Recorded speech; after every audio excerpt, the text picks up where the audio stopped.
ओं नमो भगवते वासुदेवाय। श्रीमद्भागवत अष्टम स्कंध द्वादश अध्याय। सुक कहन्ति तो समन सुण अभिमन्यु नंदन।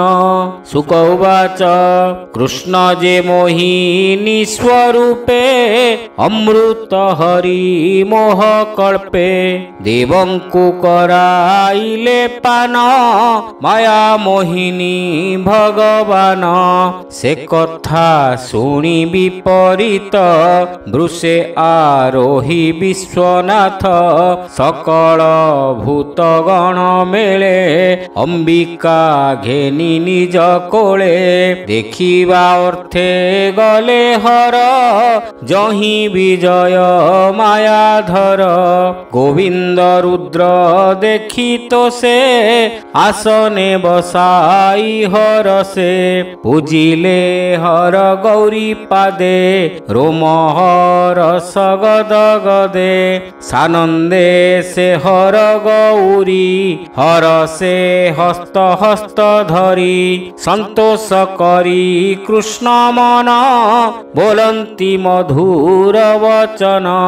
महादेव उवाच हे देव देव जगत व्यापी जगदीश्वर विश्वरूपी। सर्व शरीरे आत्मा रूपे तु नाथ वसु मोह कल्पे। सकल हेतु तो गोचर तु नाथ धर्म निराकार। नाही तो आदि मध्य अंत एणु तू बोलाऊ अनंत। चरण कमल तोहर चिंतने श्रेय पाणिकर। हरि हरि बोला। विषय संग दूर करी मुनि सन्यासी ब्रह्मचारी। चिंतन्ति तो चरण हृदे अन्ते पसन्ति मोक्ष पदे। तु पूर्ण ब्रह्म सुधा सार निर्गुण विशोक मंदिर। आनंद मात्र निर्विकार अन्यन्ये थाई तु अंतर। ईश्वर हेतु निरंजन स्थिति उदय संयमन। आत्मार आत्मा ज्ञान रूपी एणु अशेष देह व्यापी। सुवर्ण कुंडलक प्राय स्वभावे अभेद तो देहे। अज्ञानी दंभे तोर ठारे विकल्प करंती संसारे।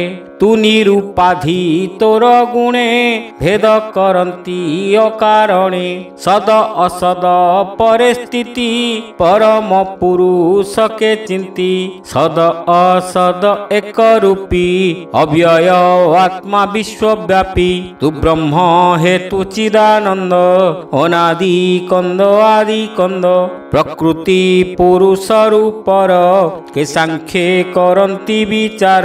अन्ये वदंती नव शक्ति जे बाछंती पांच रात्रि। अव्यय आत्मा तंत्र रूपी तु नाथ ठूल शून्य व्यापी। मु ब्रह्मा देव मुनि जेते तो माया बळे ए जगते। तो रूप न जानती केही दुष्टे जानिबे अबा काहि। जगत जात स्थिति नाश भूतंक देहे तो प्रकाश। जीवर बंध मोक्ष बेनी तु नाथ करू माया घेनी। आकाशे जेन्हे वायु रहे पार्थिव रेणु बहे देहे। तो देहे केही न लागंती हेमंत ईश्वरर गति। सचराचर तोर देहे पवन रेणु प्राय रहे। तु ए संसार उपकारी त्रिगुणे नाना रूप धरी। जेते साधिलु क्रीड़ा ଅର୍ଥେ ସେ ରୂପେ ଦେଖିଲି ମୁଁ ତୋତେ। ଏବେ ଯେ ସମୁଦ୍ର ମନ୍ଥନେ ଦେବଦାନବ ଏକ ମନେ। ଅମୃତ ଅର୍ଥେ ଅନ୍ୟ ଅନ୍ୟେ ତା ଦେଖି ଦେବେ ଦୁଃଖ ମନେ। ତୋତେ ଚିନ୍ତିଲେ ଧ୍ୟାନ କରି ତୁ ନାଥ ମାୟା ରୂପ ଧରି। ମୋହିନୀ ରୂପେ ଭଗବାନ ମୋହିଲୁ ଅସୁରଙ୍କ ମନ। ସେ ରୂପ ଦେଖାଅ ତୁ ମୋତେ ଦେଖିବି ଗୌରୀ ସಮೇତେ। ଯେ ରୂପ ପରମ ମଙ୍ଗଳେ ମୁଁ ତା ଦେଖିବି କୁତୁହଳେ। ହେମନ୍ତେ ରୁଦ୍ର ବାଣୀ ଶୁଣି ହସି ବୋଲନ୍ତି ଚକ୍ରପାଣି। ହରି ହରି ବୋଲ। ଭଗବାନ ବାଚ ଅସୁରେ ସୁଧା ନେଲେ ବଳେ। ମୁଁ ଯେ ଦେବଙ୍କ ବିକଳେ। ମାୟା ମୋହିନୀ ରୂପ ଧରି ଅସୁର ଗଣେ ମାୟା କରି। ଅମୃତ ଦେବ ଗଣେ ଦେଲି ପୁଣି ସେ ରୂପ ସଂହରିଲି। ଏବେ ତୁ ଦେଖିବାର ଆସେ ଯେବେ ମିଳିଲୁ ମୋର ପାଶେ। ସେ ରୂପ ଦେଖାଇବି ମୁହିଁ ଯେବେ ସମ୍ଭାଳି ପାରୁ ତୁହି। କାମୀ ମାନଙ୍କ ମହାମୋହ ପୁରୁଷ କେ ଧରିବ କହ। ଆନନ୍ଦେ ସୁକ ମୁନି କହେ ଶୁଣ ପରୀକ୍ଷ ମହାରାଏ। ହରି ହରି ବୋଲ। ସୁକ ଉବାଚ ଏମନ୍ତ କହି ଭଗବାନ ତକ୍ଷଣେ ହେଲେ ଅନ୍ତର୍ଧ୍ୟାନ। ରୁଦ୍ର ଚାହାନ୍ତି ଦଶ ଦିଶେ ଗୌରୀ ସଙ୍ଗେ ପ୍ରିୟ ବସେ। ଅଗ୍ରେ ଯେ ଅଛି ଉପବନେ ନାନା କୁସୁମେ ତରୁ ଘନେ। ତହିଁ ବିଜୟ ଦଇତାରି ଜଗମୋହିନୀ ରୂପ ଧରି। करे कंदुक सार सोहे जे रूपे जगु जन मोहे। नितंभे बेष्टित अंबर कटी में खड़ा रत्न सार। हृदय कंपई घन कूच हार कंचला अति संच। अति सुसंच क्षीर मझा कि पटांतर देवा दूजा। स्वभावे डंबरु आकार खचित नाना अलंकार। शिर सीमंत मणिमये नील अलेक मुख सोहे। शिरे सुंदर भुरु साजे चंचल लोचन विराजे। भाले सिंदूर बिंदु साजे कमल लोचन विराजे। हेम कुंडल सोहे कर्णे दशन हसित बदने। कबरी मध्य पुष्प दिशे किए कंदर्प देखी हसे।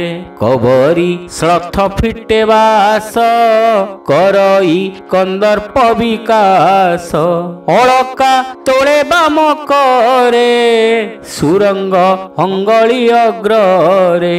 कंदुक दक्ष करे धरी से लीला लुब्धे मोद भरी।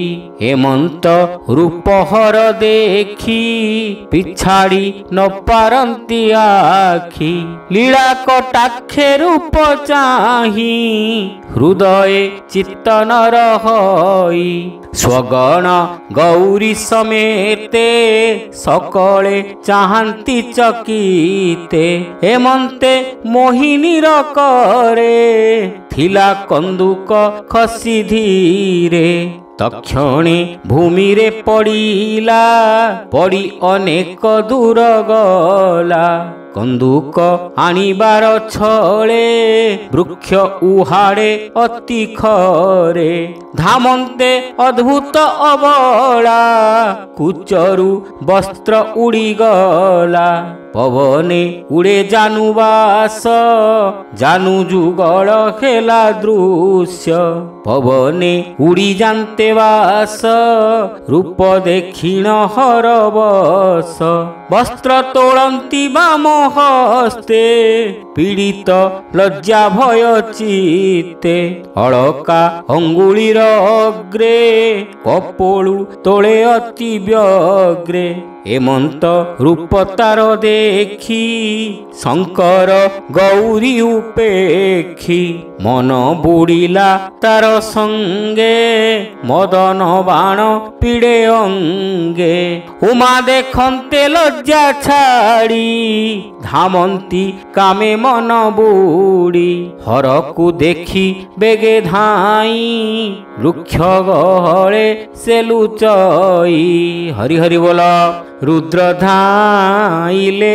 अति बेगे मिलिले वृक्षंकर लागे वृक्षकु वृक्ष जानती गिली हस्त देखांती बेगे तोली देखी धामंती रुद्र बेगे बसन नाही कटी भागे जटा कलाप असंभाळ कपोलु गले श्रम झाळ करिणी देखी जेन्हे गज धामई उच्चे तोली भुज हरि हरि बोला रुद्र धइले तांकु कोळे आवरिबेनी भुज बळे पुणी मोहिनी करुगली धामई जानु वस्त्र तोली कबरी भार फिटी तले बिंची पड़ती फूल माले पुणी धरंते हर कोले मोहिनी गले भुज तले मुकुला केश अधमुखे धामई बदन सुरेखे पृथुनी तंब चले धीरे पुणी धइले रुद्र कोले एमंते विष्णु माया बळे शंकर मदन आकुले बैरी बाणे से विकले पुणी धरंती काम भोले पुणी पड़ांती भुज तोली रुद्र शरीरु रेत गली सुरभि अर्थे वृक्ष जेन्हे धामई उठिण अज्ञाने रेत पड़िला जही तही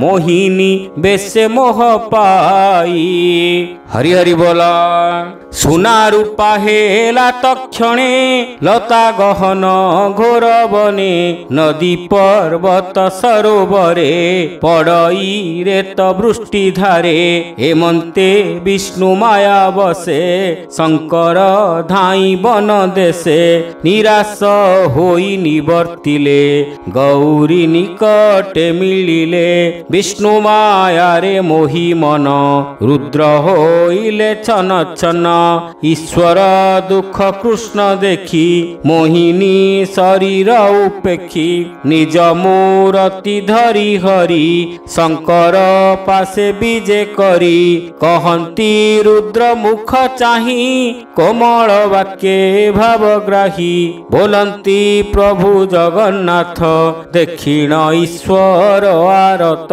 भगवान वाच हे देव देव विश्वनाथ तू हेलु माया रे मोहित अशेष जन माया बळे भ्रमंती अवनी मंडले नाना प्रकारे तनु धरी केबा पारिब माया तरी भरुद्र महिमा तोहर अज्ञानी जने अगोचर जे विष्णु माया गुणमयी से माया कलित नुहई। तु नाथ निज माया बले त्रिगुण ग्रासु अंत काले सुख श्रीकृष्ण पाद ध्याई कहन्ति परीक्षित चाहि सुखवाच शुण राजन एक चिते हरंकु प्रबोधिए मन्ते शिवंकु प्रदक्षिण करी निज भुवने गले तरी रुद्र भवानी गण तुले निज भुवने विजे कले ऋषिंक मध्य हर बसी विष्णुक माया परशंसी ईश्वर वाच शुण अशेष ऋषि बरे विष्णुर माया शयले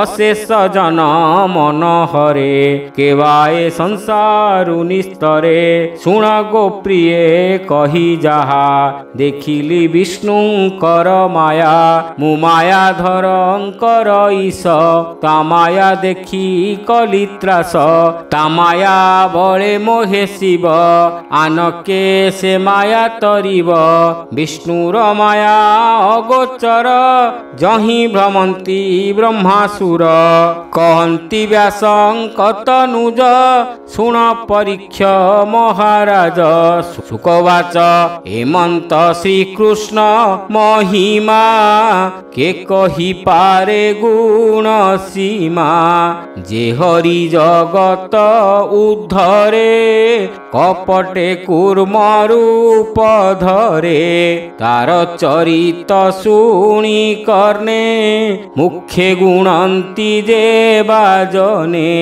जे अबा प्रस्तावे कहन्ति घोर संसारु तरी जानती अष्टम स्कंधे हरि वाणी शुणी संसारु तर प्राणी बोलई विप्र जगन्नाथ भावे भाषा प्रबंधे भागवत भावे बोलई विप्र जगन्नाथ भावे भाषा प्रबंधे भागवत हरि हरि बोल इति श्रीमद्भागवते महापुराणे पारमहंस्यां संहितायां अष्टम स्कंधे देवासुर संग्रामे नाम 12 अध्यायः।